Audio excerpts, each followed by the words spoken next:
All right, and good evening, and welcome back to the Dungan-Mott Music and Movie Podcast Reboot.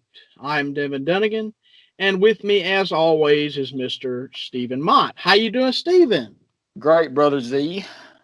All right, Elwood. Well, today we're going to be doing the album 5150 by Van Halen, released in 1986, and produced by Mick Jones, a foreigner, Don Landy, who had been involved with the band prior to this album. I think he was an engineer on all of the past albums.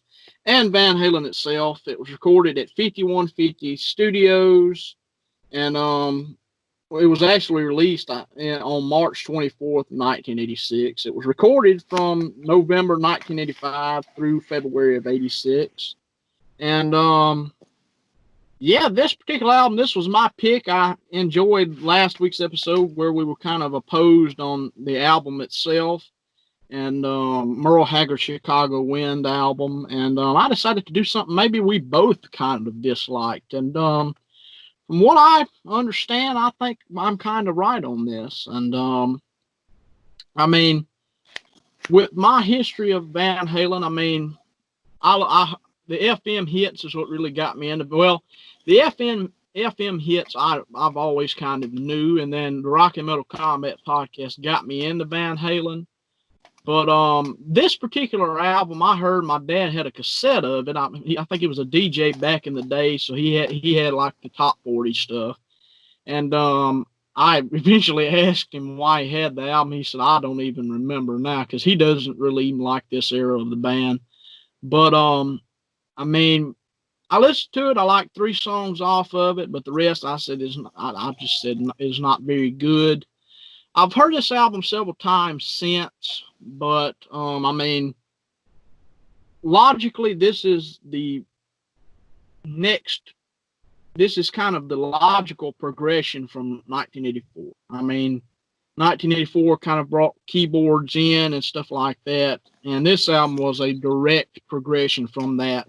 But to me, Eat 'Em a Smile is the much better album, and more Van Halen-like album than this. And I actually did a review with the guys from the Freeform Rock podcast on my other podcast, the Danger Zone podcast, and I want to thank them guys for coming on there and doing that. But this album, I mean, if you don't already know, I really kind of don't like this album. I said in the previous episode that I said I didn't like it at first, and I said, well, I kind of like it. I said I kind of liked it because I wanted to be optimistic. I didn't know how my opinions were going to be going into this particular episode, but I really don't like it. But what about you, Stephen? I mean, I've been rambling on here for a little bit now, but what were your kind of introduction to Van Halen and stuff like that? How did you come to find out the band, and your initial thoughts on this album? Well, to tell you the truth, I'd never even heard of this album before you suggested that we review it. So, and the only time I'd ever heard anything by Van Halen is on the radio, like you kind of mentioned before. You know, about 3 of them off of this album that was real big. They're still playing those on the classic rock radio now. Like Love Walks In and Why Can't This Be Love and Dreams. Those 3, they play still now. And I knew those. And like you said, a couple of other ones. Running with the Devil, that one I knew of. But other than that, I hadn't really got into any other Van Halen besides this or this really before. I only listened to this one twice before we went into this review. So this is kind of me and Devin's point of view from it, from not listening to it that much. He's heard it some before, but this is only my second time opinion on it. So this is going to be very interesting for sure. Definitely. And I mean, Sammy Hagar, I mean, I talked about it on the episode. It hasn't been released yet, but it'll be released before this particular episode comes out, and probably before the Merle Haggard Chicago Wind episode comes out.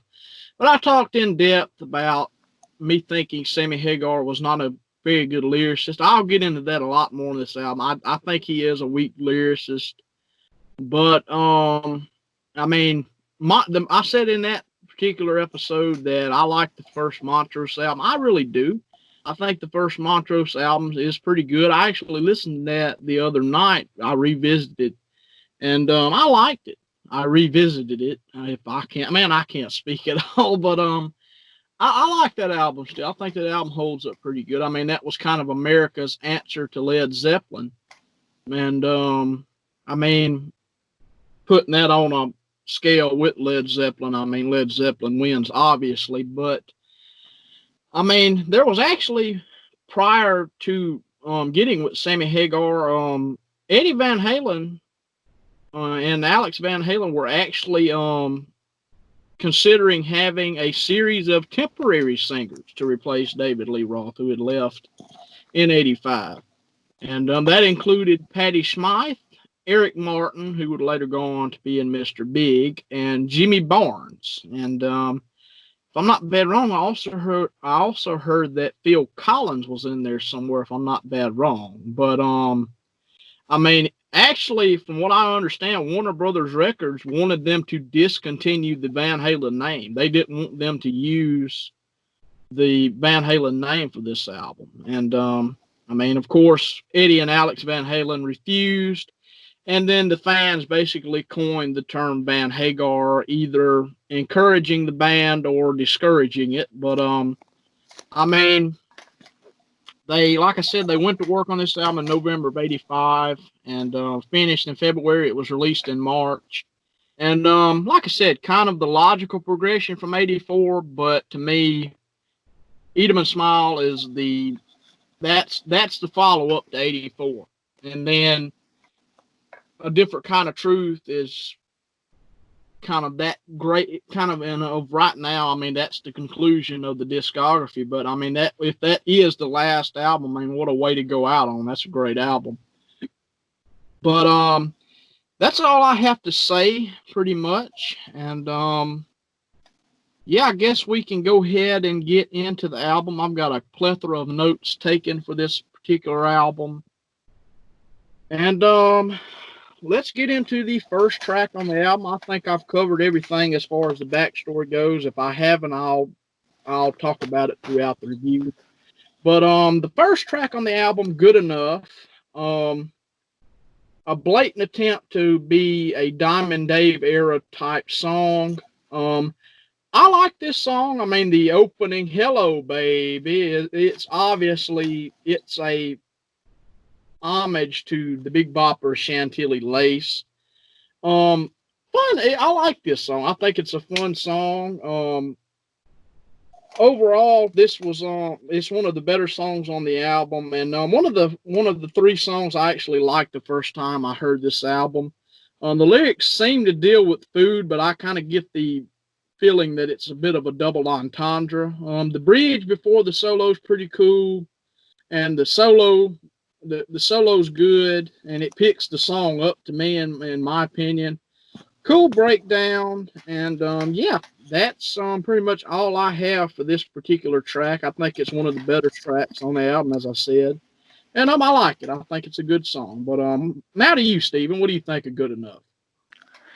Well, I would say this was overall a terrible song in my opinion.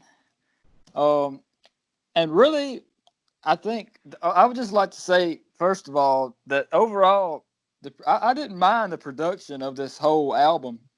It was actually pretty decent. The whole problem with me is with other things, which I'll get into later, including songwriting itself.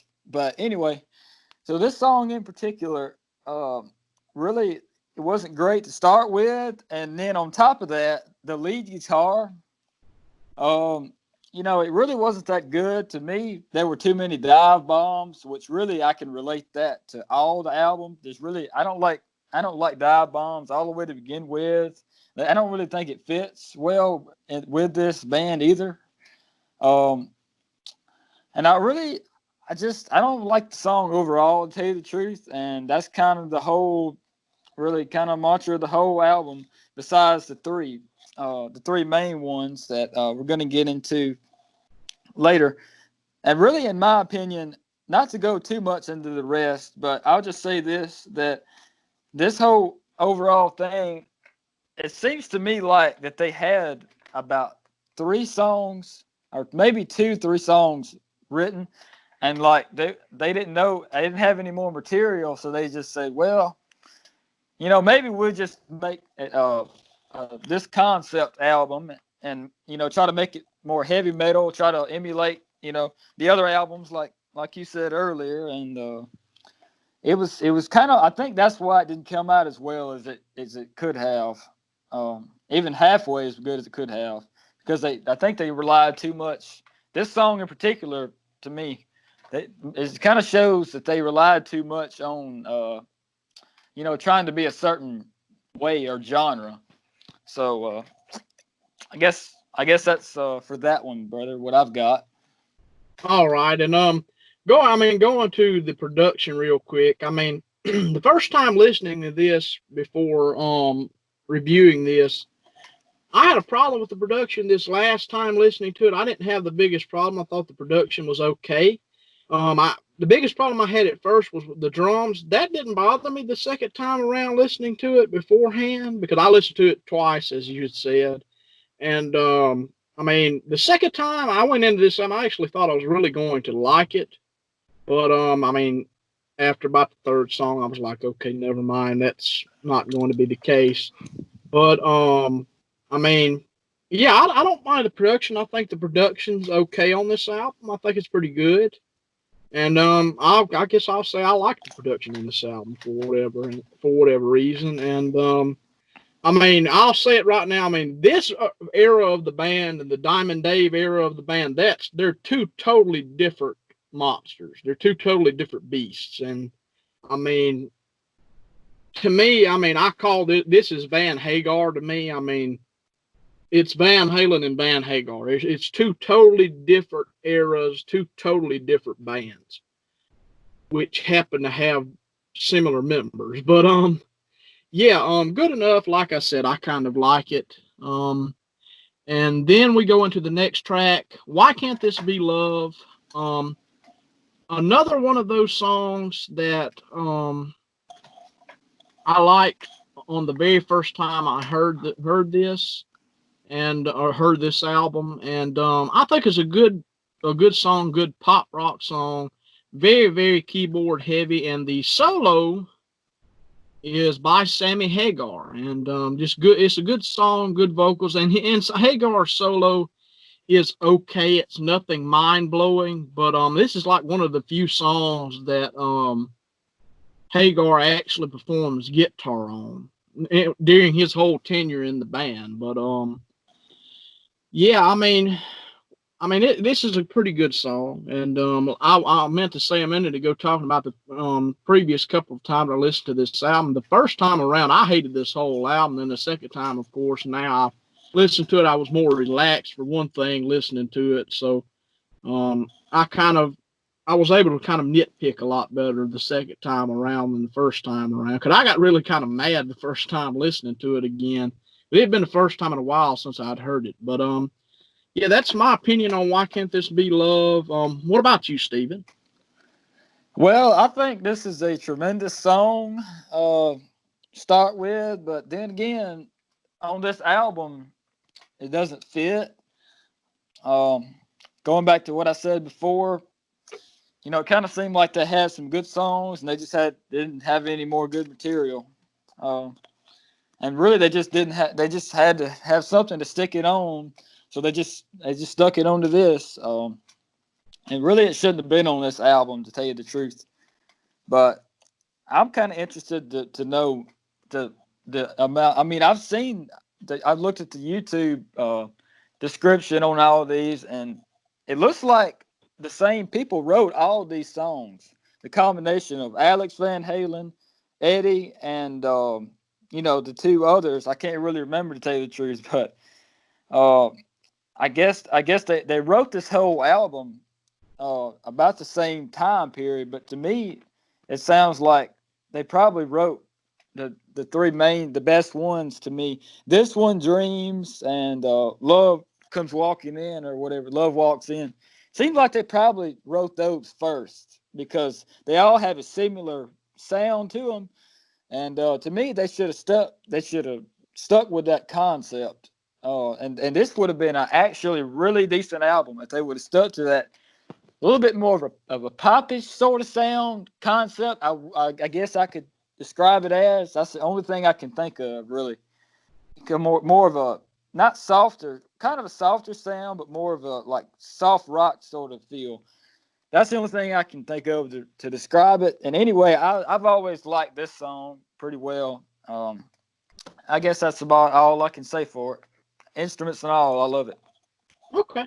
Okay. And yeah, this is the second one out of well, I'm not gonna say how many I like on this album, but this is the second one I like on this album. And yeah, that's pretty much all I have, I believe, for this particular song. And let me see real quick what single that was released. What singles were released from this album is what I meant to say. This was the final single to be released off the album. So that's pretty interesting. And it went number 3 on the Billboard 100. So then we move to the next track on the album, Get Up. The third track on the album, Get Up. A good beginning riff, but after that it goes downhill. I don't like it that much. Pretty stupid song. The chorus is stupid. There's some swearing in the songs that I think is just there just to be edgy. I don't even really understand the lyrics at all. I can't understand what he's saying. And the solo is pretty good, though. I do like the solo, but overall, a kind of train wreck of a song. And this whole album to me feels rushed and disjointed. And I mean, this is no exception to that, what I just said. And I mean, pretty terrible train wreck of a song. And that's all I have to say about this particular track. Now to you, Stephen. What's your thoughts on this? About Get Up, I think the riff is terrible.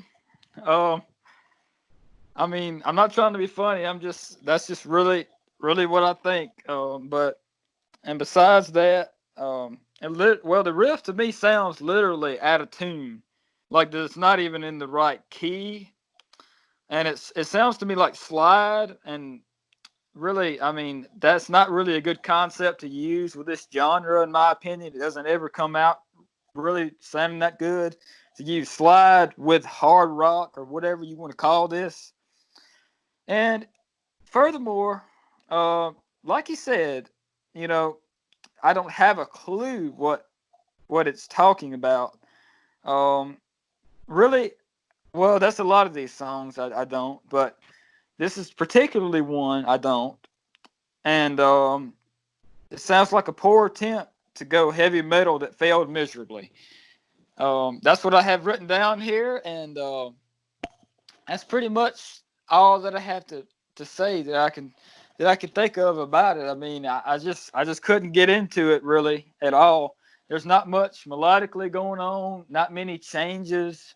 It's just kind of straightforward all the way through, and it pretty much sucked. So, what about you, brother? Well, like I said, I kind of I mean, it's a pretty bad song. It's a train wreck, disjointed lyrics. I mean, like I said, they're swearing throughout. Well, there's like only one swear word in the whole song, but I think it's there just to kind of be edgy. But that's all I have to say about this particular track. And is that all you have to say, Steve? I guess it is, Brother Z. All righty. Well, then we go to the next track on the album, Dreams, another one of the singles on this album. Let me go ahead and say what singles. The first single was Best of Both Worlds, which went number 12 on the mainstream rock charts, Billboard mainstream rock charts. Did it really? Yeah. I can't believe that. It went number 12, and then Dreams went number 6 on the Billboard Mainstream Rock charts, and that was the Can believe second that. single. Billboard Hot 100, it went 22. Love Walks In went Mainstream Rock charts number 4. Billboard Hot 100, 22. Summer Nights went number 33 on the Billboard Mainstream Rock charts, and Why Can't This Be Love went number 1 on the Billboard Mainstream Rock charts, and number 3 on the Billboard Hot 100. So this was the second single off the album.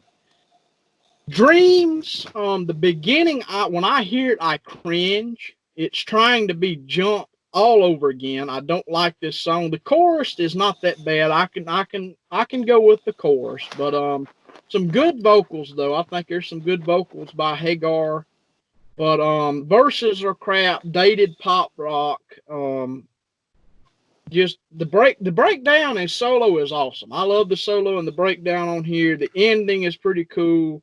A little bit too long in my opinion, and kind of tries to be this epic song, and it's really not. And I think that's just about all I have. And then also it reappeared in the 90s for the Mighty Morphin Power Rangers movie. That's where I remember it from. I heard it watching that movie when I was young.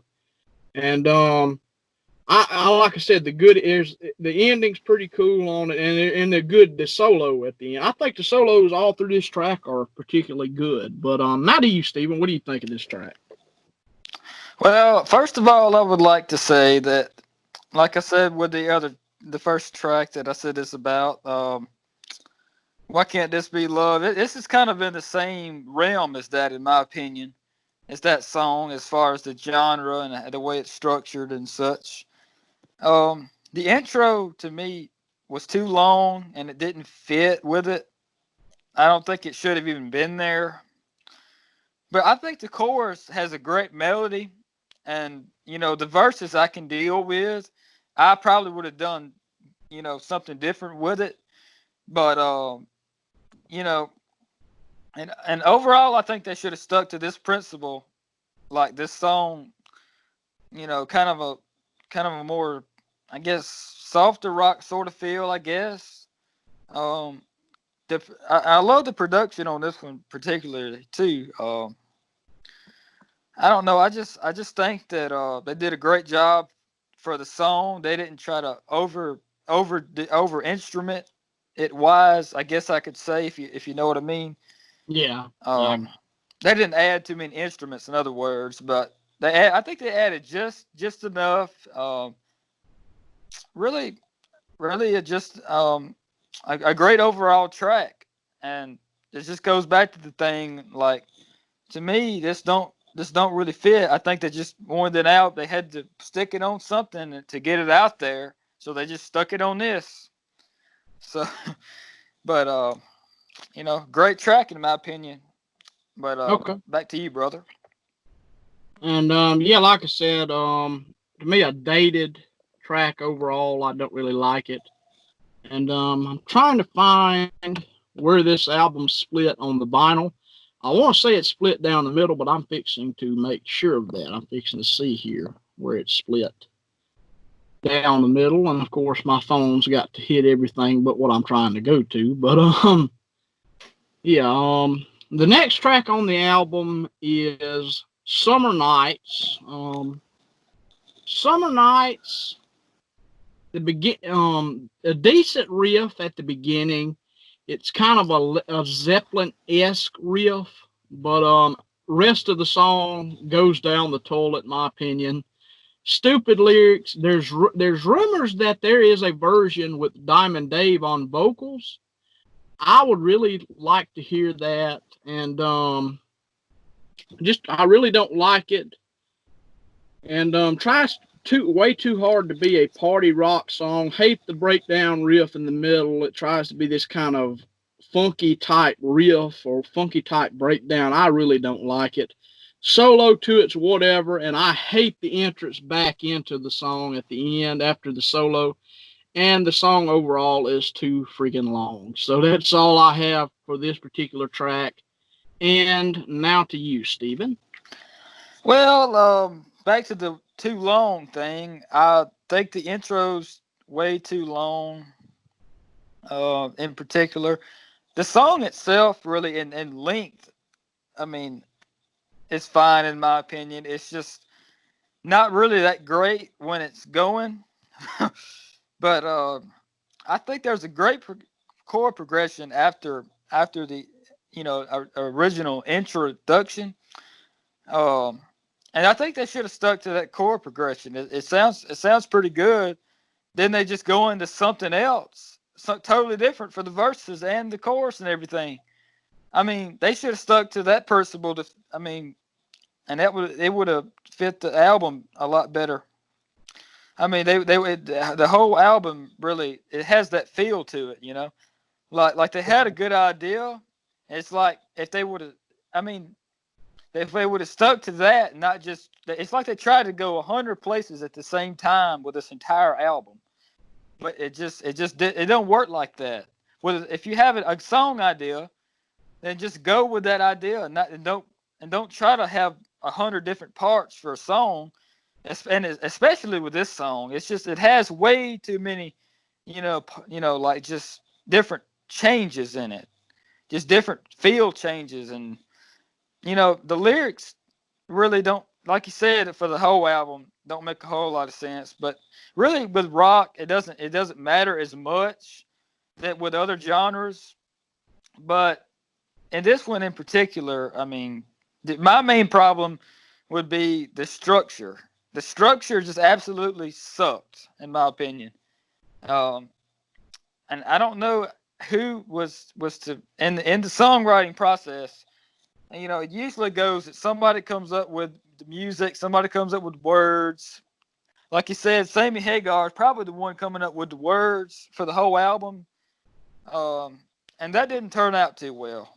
So, but really, I mean, that's just kind of the mantra of the whole album, in my opinion. Just trying to go different places at the same time, and too many different places. And that's about it for me, brother, for this one. Not a great song. Okay. And that's the end of side one. So then we get into side two with Best of Both Worlds. And first off, I mean, to me it seems like it's trying too hard to be a Robert Palmer type song, and I like some Robert Palmer stuff. And oddly enough, when they did do this song on tour for the 5150 tour, it was actually cut out of the live video they put out in support of this album. But they actually included part of Robert Palmer's track "Addicted to Love" in it. I don't like this song. Another attempt at a party rocker. I'm burnt out on this particular track. Just falls flat. Overall, I just put whatever, and with many dots at many periods at the end of it.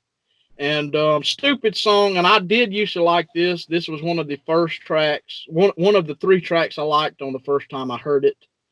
But now, not so much. So, yes. Now to you, Stephen. What do you think of this particular track? Best of Both Worlds. Really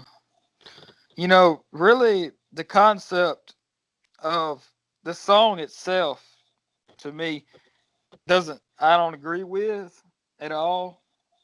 And some things it mentions I don't agree with. And that didn't help any. But other than that, the lead guitar sounds really dumb, to tell you the truth. And it just doesn't, well, I'm not going to say the lead guitar doesn't fit. I'm just going to say it wouldn't fit with anything, to tell you the truth, because it sounds just too squealy. It's like it's just trying to do it for effect. It's not even thinking about being in tune or just being any kind of playing with any kind of melody or anything. The song is not good to start with, really, and the guitar doesn't help at all. The lyrics certainly don't help, and when you get them three things together, the song is just completely sucks, in my opinion. I'm not trying to be funny. Once again, it's just I mean, it's just my opinion.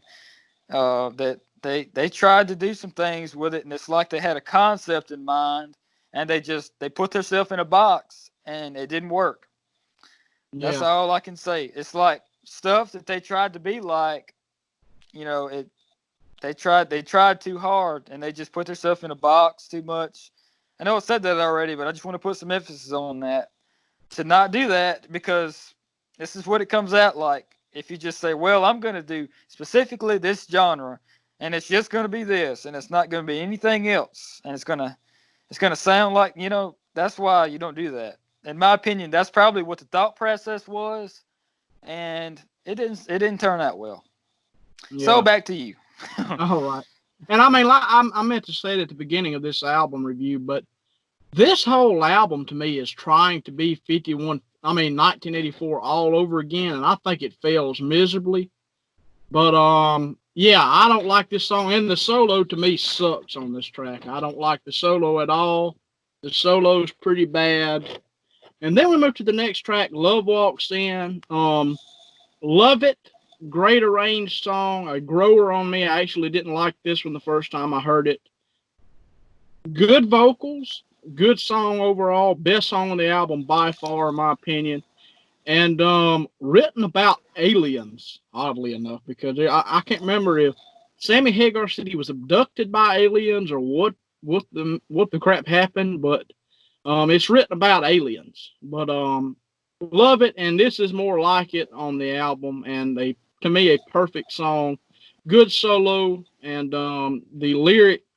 Simon speaks as loud as words. What is that supposed to mean? That's kind of a dumb lyric. But overall, good stuff and a great track, and overall, good song. So now to you, Stephen. Um, I can agree altogether with you pretty much. Great song altogether, I would say, is what I have written down here. So that's just what I'll say. And the only thing I can add is that I can hardly believe it's the same band as the rest of the album, with the exception of Dreams and Why Can't This Be Love. Those three that I just named off, the two, and then this Love Walks In, I kind of put in the same category in my mind. And the rest of the album, I kind of push to the side as in its own universe out there somewhere, and it just doesn't make any sense. Any of it, it doesn't. The rest of the album doesn't tie itself together with this or each other of the songs, really, other than the fact that it sucks. But really, this one, like I said, I can't really believe that it's the same band, to be honest. It sounds like something a whole different band would do. Um, and that's just, if it sounds like a totally different band on the same album, to me, that's just not the way it should be. I can see doing a little bit different genres and all that. Like maybe for example, if you did like a rock and blues album or something, that fits well. But to me, trying to go really hard rock, not this song in particular, but the majority of the album's trying to go hard rock or metal slash metal sort of, and just really, I mean, just doesn't go well with this type of song. It sounds like soft rock. It's kind of more, keyboardy. Kind of more something. It sounds more like something Phil Collins or somebody like that would produce, if you know what I'm getting at. And Yeah, the rest of the album does not fit that classification whatsoever. And with the exception of the other three, and really that's all I could say.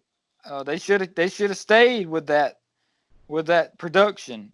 Honestly, I think it would have sounded good. Now as I think about it, if Phil Collins was to come in and produce for him, he could have made this album sound pretty decent, even with the bad songwriting.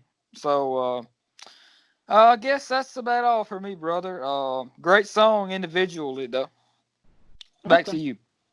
All right, and Then we move to the next track on the album, next to the last song on the album, the title track, 5150.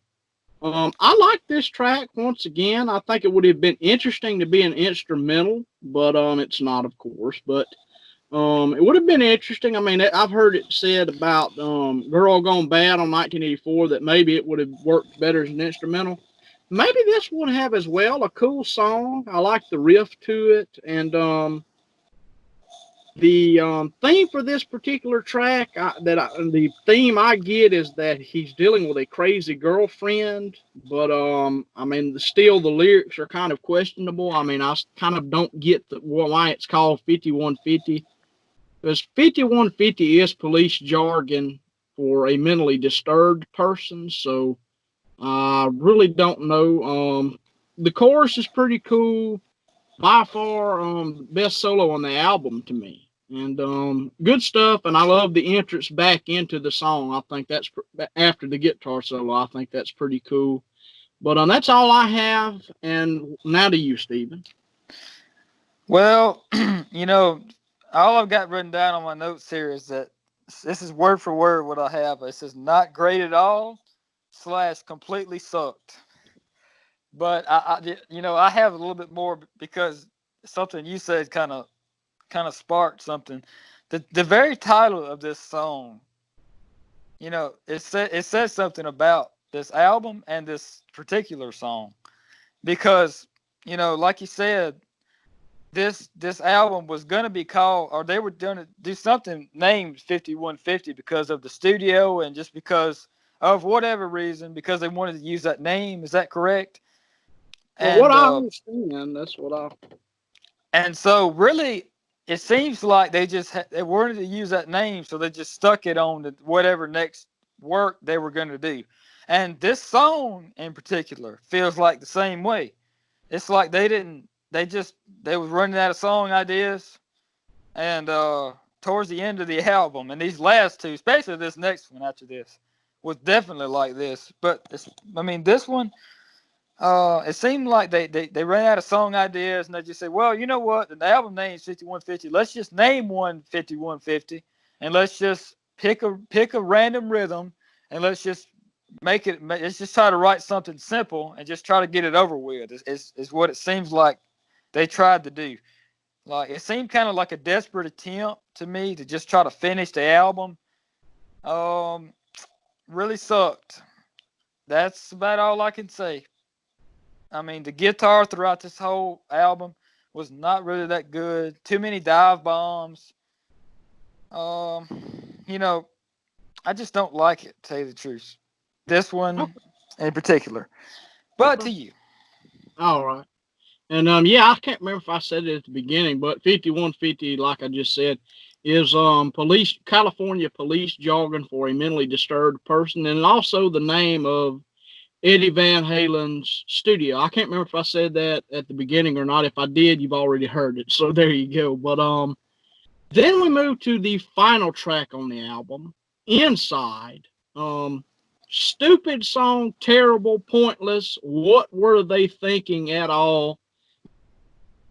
Trying to be some edgy techno heavy metal track with some funky rhythm to it. What? I put what with plenty of question marks.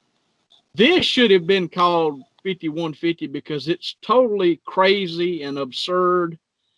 Sammy stretches his vocals way too friggin' far on this particular track. I put what once again down with many question marks. Weird track, too long. I put why with many question marks. And I hate this track. Worst song on the album by far.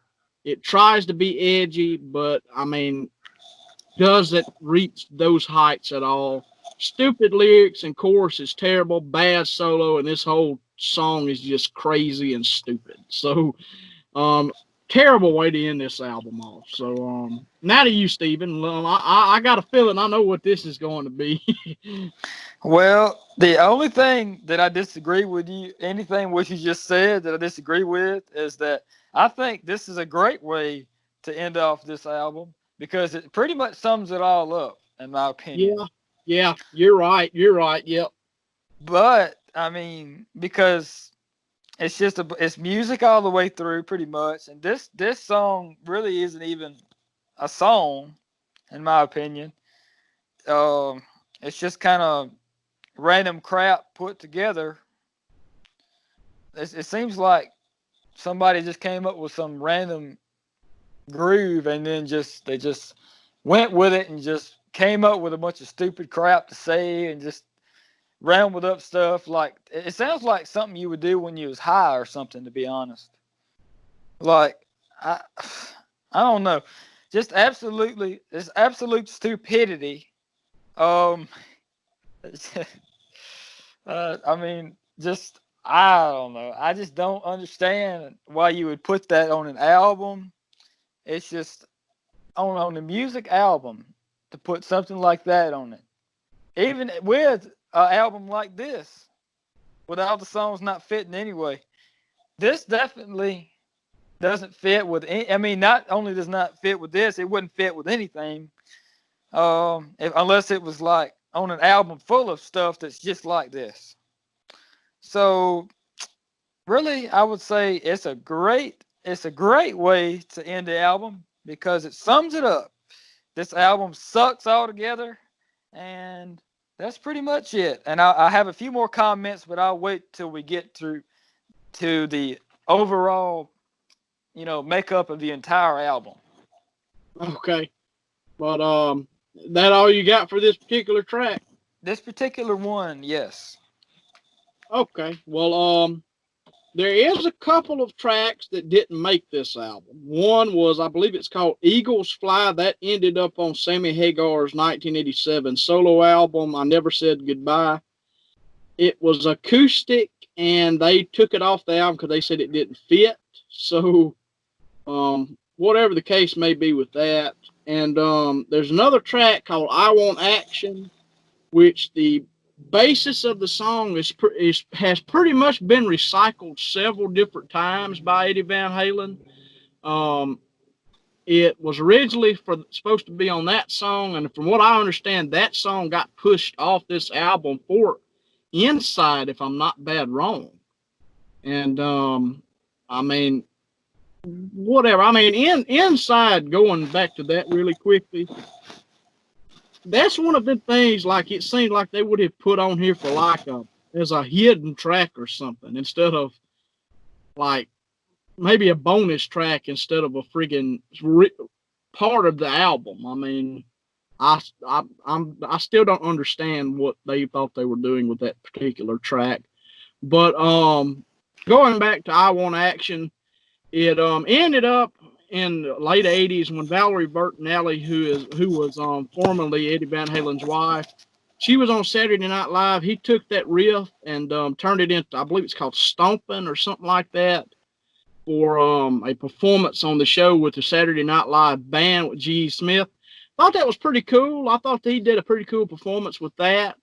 Then Steve Lukather of Toto used the track used the riff and rhythm for a track on his solo album. I believe it's called like Cuts Like a Knife or something with a knife. And it eventually ended up on a Van Halen album with 1998's Van Halen 3, which was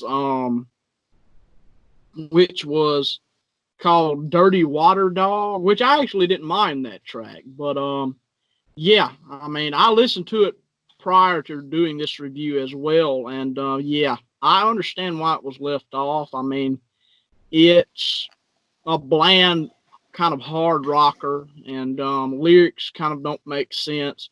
Chorus is kind of stupid, and it's an unfinished track from the version I listened to. So there you go. But overall, this album, I mean, it's often compared to Eat 'em and Smile.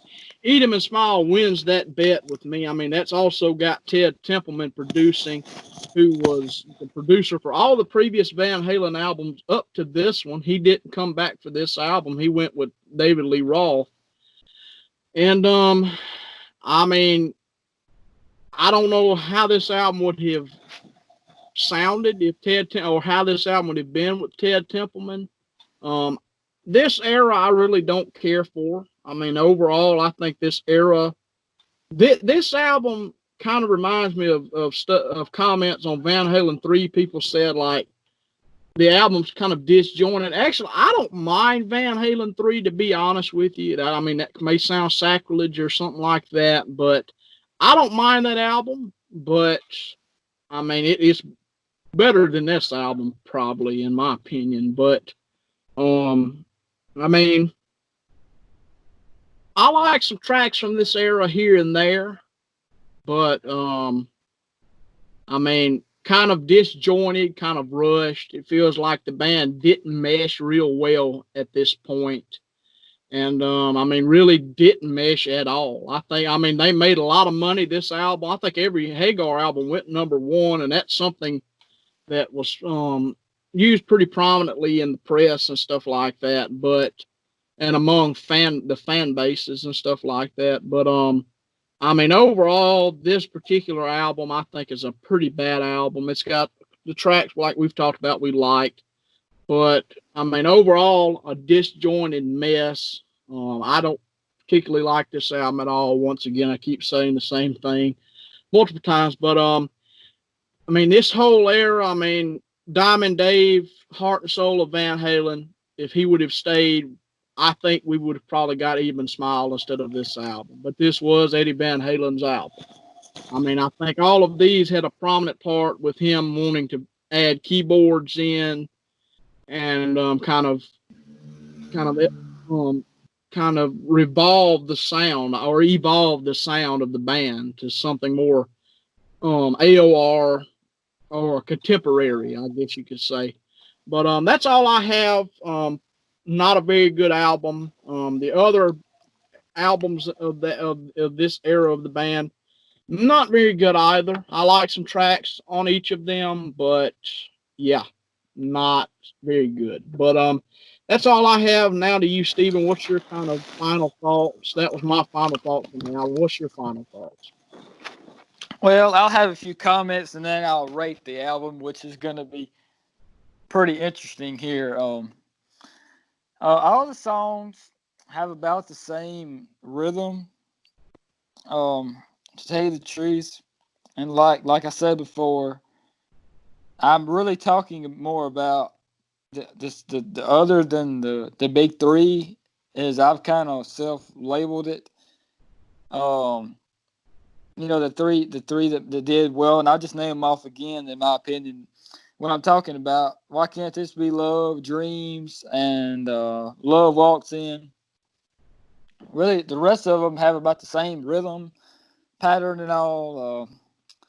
My other question would be, how in the living heck did this get released from Warner Records? Is what I want to know. I really don't know how or who sent this through, who let this get released through that. I don't know. Not have a clue in the world. And also, it's really, I've said this before, but I'll just go ahead and say it again. It's like they had a few really good songs written, but didn't have anything else to put it on. So they just stuck it on this, and then they tried to make the rest like a heavy metal / rock album, and shouldn't have at all. All the songs beside the three don't really have much of an identity, really. In my opinion, they just, I mean, you know what I'm saying? Like identity, like you can't really follow it. Yeah. It's like it almost doesn't have any content, just straight, just music, not really much to it. But overall, my rating for this album, 0 out of 10. I think, and also, this is just a joke, but I think this album should be taken off the market completely.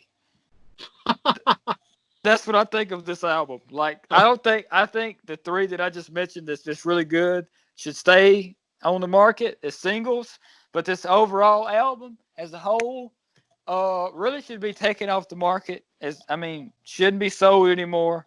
And that's it for me. I mean, it sucked as a whole. And I think Devin pretty much knew that he didn't like it, and he knew that I was probably going to bash it too, and that's why that he picked it. And I knew it was going to be entertaining to do, because the first few we did, like the first one, Derek and the Dominoes, we knew we were both pretty keen to do that one because we both were gonna like it, but we figured out it's probably better to do stuff that's not so well liked among people, and also that we know that we're not gonna both like, because at least one of us is gonna have to pretty much hate it, or it's not gonna be quite as entertaining.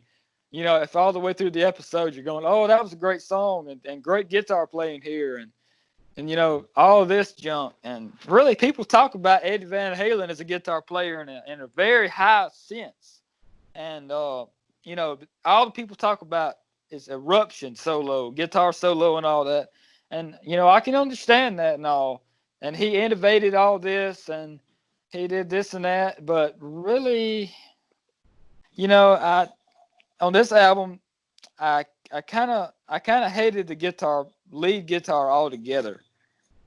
I think it really shouldn't have even been there. But I think it would have been better off if they would have cut the lead guitar out altogether. So I guess that's about it for me, brother.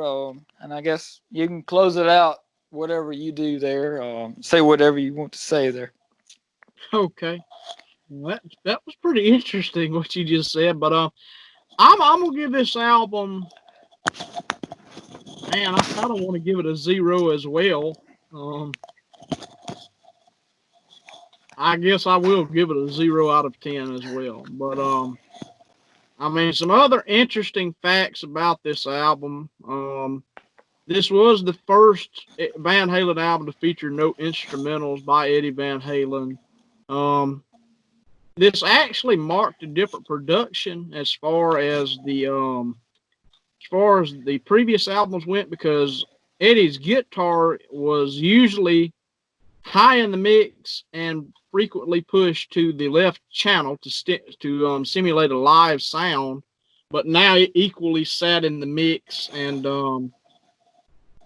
it seems like from what I'm reading here, it says that he was not a fan of the live mix that Templeman created. That may have been the case, the reason why he wanted it changed. And Mick Jones was brought in actually because Warner Brothers denied the band full creative latitude on this album. They wanted to have a producer on this album because, with Don Landy, like I said, he had worked with Van Halen prior to this album as an engineer on the previous albums. So, there you go. But, you was asking that why would someone sign off on this album? Van Halen at that point, they were one of the biggest rock bands in the world, maybe the biggest rock band in the world at that point. And they were very, very successful. And this album sold well. I think it was double platinum or something like that. It did really well. But a lot of people look back on it now and see it as dated and very kind of adult contemporary, kind of just dated 80s music. And when I think of this album, I think of a pizzeria, like an 80s pizza joint. I don't know why, but that's always what I think of. But and the album cover, I actually don't mind. I don't mind the Ring logo. I've never minded that, and they did that to signify it was a new band. But overall, 5150, pretty bad album. Like I said, the tracks we've talked about we liked, but not a very good album. And maybe in the future we'll do some more of them just to kind of go bash over, I guess you could say. But that's all I have for this album. Do you have a pick of the week, Stephen? To review? Huh? To review or to listen to? To listen to for the week. I would say probably Cream, Wheels of Fire. Okay. That's a good one. And as for me, Man, I guess the one I would pick would be David Lee Roth, See Them and Smile. And like it's the much better album compared to this one. And like I said, I was talking about the album cover. The album cover, it features, I can't remember the guy's name for this album cover, but he was like an athlete or something. He was a friend of Hagar's. And man, them dogs are barking in the background if you can hear that. But I mean, he was a friend of Hagar, and I mean, they were. I don't mind the album cover. I think the album cover is okay. But and I think the logo's okay, but I mean it's wings, not rings for Van Halen. I mean Van Halen's Van Halen, and this is not. This to me is Van Hagar. But I mean nothing. Like I said, nothing against the people who like this era of the band. I mean, like I said, I like tracks here and there too, but this to me is a downgrade compared to those previous albums. But yeah, that's pretty much all I have for this. You got any other thoughts on this particular album or this review, Stephen?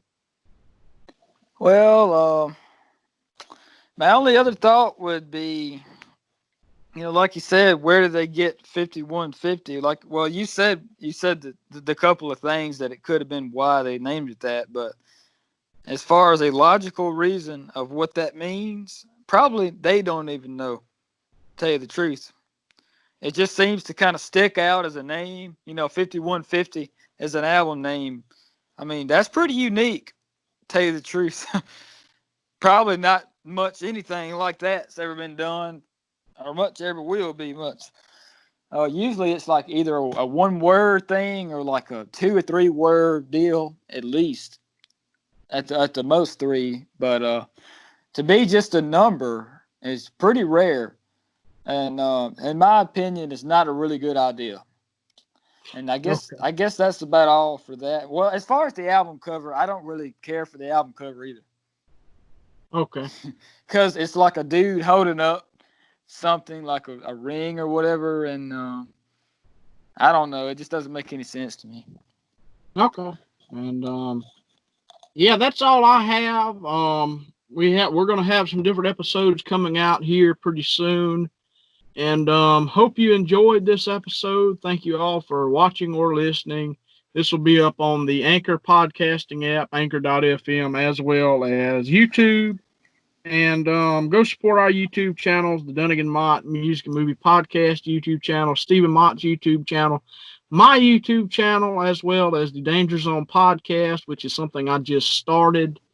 And yeah, I've really enjoyed doing this. And what do you got in mind for next week to review, Stephen? Well, to tell you the truth, when you asked about an album recommendation or whatever to listen to, that's the only thing I could think of was Cream Wheels of Fire, because that's kind of what I've been studying. I've been listening to a lot of that kind of stuff lately, kind of studying about the differences, and really that's what I would want to review for this week also. Okay, that's pretty cool. Because I've been really into that kind of stuff, and other than that, I've been listening to a lot of. I know this is kind of off the wall too, but I've been listening to a lot of Merle Haggard and some of his older stuff and some of his. I've been trying to check out some of his gospel things and all that. And he's got more gospel stuff than I thought he did. Yeah. But other than that, I guess next week it'll be Cream Wheels of Fire for us, which I view as, one of my favorite Cream albums, which I haven't studied that in depth as I probably should, which I will try to in the future. But I guess that's about it, brother. That one will be pretty interesting. We'll probably be indifferent on that one as well, but I don't know. We'll see. Yeah. But that's been the Dungan-Mott Movie and Music Podcast reboot. I do want to address the reboot. What I meant by reboot is that we're just kind of, I thought we would start from scratch since it's been a little while since we recorded. That's what I meant by the reboot thing. But hope you all enjoyed this episode. Thank you all for watching or listening. And we'll be back next time with a review of Cream Wheels of Fire. So stay safe, Stay healthy. God bless you all. And as I always say, see you next time.